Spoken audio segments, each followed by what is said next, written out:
Kannst vergessen, du bist ja nie da, du Pfeife. Du kommst ja nie, du Pfeife. Du bist nie da, wenn du kommst heißt.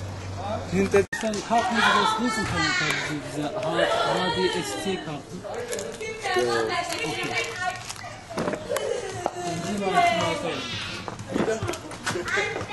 Soll ich dein Klassik machen? Alles machen. Wenn es auf dem Weg ist und dient, warum nicht? Probiert alles aus und sehen wir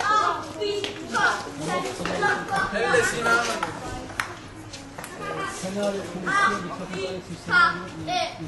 Egal. Fragen geben, was angesagt wäre als Film. Wir versuchen jetzt zu sehen. Aber ich war hier und es war... Nein, ich dachte, der Raum war da. Natürlich nicht. Hab ich nicht, ich war hier. Ich war hinter der Linie. Also, weißt du, wie Der Linie. Ich weiß nicht, ich muss verrechnen.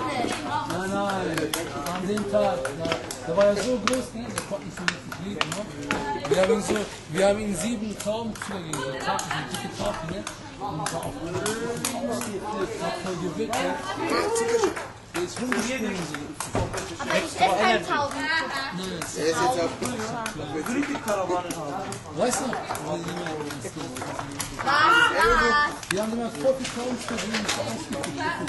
Weil er nicht mehr geschickt hat.